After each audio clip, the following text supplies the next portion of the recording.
दोस्तों, खाने पीने का शौक तो हर इंसान को होता है। कोई वेज खाना पसंद करते हैं तो कोई नॉन वेज। बहुत से जानवर भी होते हैं जो मांस खाते हैं। लेकिन अगर इंसान ही इंसान को खा जाए और वो भी कब्र से निकाल कर। दोस्तों, बहुत से लोग रात में कब्रिस्तान जाने से डरते हैं। सच बताऊं, मैं भी रात में कब्रिस्तान जाने से डरता हूं। लेकिन पाकिस्तान के दो सगे भाई हैं जो रात को कब्रिस्तान जाने की तो छोड़ो, वो कब्र से मरे हुए इंसानों को बाहर निकालते और फिर उन्हें काट के पकाते और उस पके हुए इंसानों के मांस को खाते थे। दोस्तों, कहानी शुरू करने से पहले आप लोगों से रिक्वेस्ट है, हमारे वीडियो को लाइक और चैनल को सब्सक्राइब ज़रूर कर देना और कमेंट करके बताना कि हमारी वीडियो आप लोगों को कैसे लगती हैं। तो शुरू करते हैं ये कहानी पाकिस्तान के पंजाब प्रांत में स्थित बक्कर ज़िले के दरिया खान इलाके में मौजूद एक गाँव के रहने वाले दो सगे भाई मोहम्मद फरमान अली और मोहम्मद आरिफ अली की है। ये दोनों भाई इतने बड़े आदमखोर थे कि जो 150 से ज़्यादा मरे हुए इंसानों को कब्र से निकालकर हंडिया में पकाकर खा गए। इन दोनों भाइयों ने शादी भी कर रखी थी, लेकिन उन दोनों की बीवियां उन्हें छोड़कर चली गई थीं। उन्होंने उन पर मारने, पीटने और शोषण का इल्ज़ाम लगाया था। बीवियों को चले जाने के बाद उनके दिमागी हालत ख़राब होने लगी। वो दोनों भाई हमेशा अलग रहने लगे। वो किसी से भी ज़्यादा बात नहीं करते थे। 2011 में एक महिला जिसका नाम सायरा परवीन, जो कि 24 साल की थी, उसकी कैंसर होने की वजह से मौत हो जाती है। उसकी नमाज जनाजा होने के बाद उसे कब्रिस्तान में दफना दिया जाता है।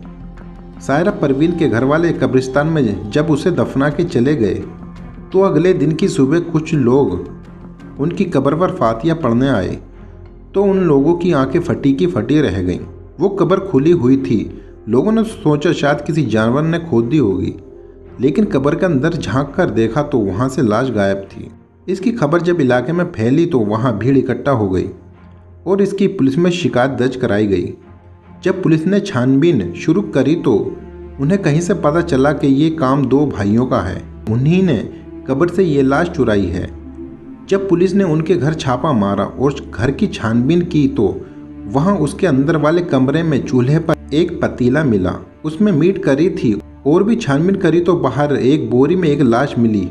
वो लाश सायरा परवीन की थी और उसकी बॉडी पार्ट कटे हुए थे। पुलिस ने फौरन उन दोनों भाइयों को गिरफ्तार कर लिया और जो मीट करी थी उसे जांच के लिए ले भेज दिया गया। जांच में पता चला कि ये करी इसी लाश के मीट की है। पुलिस ने जब इन दोनों से कड़ी से पूछताछ की तो उन दोनों ने बताया कि वो ऐसी लाशें निकालते थे जो जल्दी में दफनाई हुई होती थीं। लोग जब दफना कर चले जाते तो वो दोनों दिन में देख जाते, फिर वो एक बार फिर रात को आते और उस मुर्दा लाशों को अपने साथ ले जाते और फिर उन लाशों को काटकर करी बनाते और फिर बड़े मज़े से खाते थे। वो उस लाश को कई दिन तक खाते और जब बचा हुआ मांस सड़ जाता तो उसे कहीं फेंक आते थे। वो दोनों 2011 में पकड़े जाने तक लगभग 100 मुर्दा लाशें खा चुके थे। उन दोनों भाइयों को अदालत में पेश किया गया। अब यहाँ परेशानी ये थी कि इन दोनों को किस कानून के हिसाब से सज़ा दी जाए, क्योंकि पाकिस्तान में इस तरह की हरकत के लिए सज़ा का कोई कानून ही नहीं था। उन दोनों के खिलाफ कब्र से छेड़छाड़ और अन्य धाराओं में उन पर केस चला। उन्हें अदालत ने 2-2 साल की सज़ा और 50,000 जुर्माना लगाया गया। दोनों को मियाँ वाली जेल में रखा गया और उसके साथ साथ उनके दिमाग का इलाज भी चलता रहा। अब उनको जेल में 2 साल हो चुके थे। 2013 में उन दोनों आदमखोर भाइयों को रिहा कर दिया गया। अब वो दोनों भाई अपने घर पहुंच गए, लेकिन उन दोनों भाइयों की रिहाई की खबर जनता को लग गई तो लोग इन दोनों की रिहाई का विरोध करने लगे।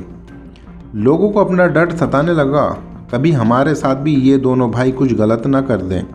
इधर इन दोनों भाइयों को भी डर लगने लगा कि कभी लोग उन्हें मारने दें, इसलिए वो कम ही बाहर निकलते और किसी से नहीं मिलते थे। अप्रैल 2014 को पुलिस में कुछ लोगों ने शिकायत दर्ज की कि उन दोनों भाइयों के घर से कुछ सड़े हुए मांस की बदबू आ रही है। पुलिस ने जब छापा मारा तो उनकी आंखें फटी की फटी रह गईं। वहाँ एक छोटे बच्चे का सिर रखा हुआ था। वो बच्चा लगभग 2 साल का था, जिसे फ़िलहाल में ही दफना गया था। वहाँ से पहले की तरह ही पतीले में मीट करी बरामद हुई और वहाँ कुछ हथियार भी थे, जिसे वो दोनों भाई लाश को काटने में इस्तेमाल में लेते थे। पुलिस ने एक बार फिर इन दोनों भाइयों को गिरफ्तार करके अदालत में पेश किया गया। वहाँ फिर वही परेशानी थी कि इस जुर्म के खिलाफ तो कोई कानून ही नहीं बना है, फिर इन दोनों को किस कानून के अनुसार सज़ा दी जाए। बाद में इस मामले को पंजाब के सरगोधा में आतंकवाद निरोधक अदालत को सौंप दिया गया।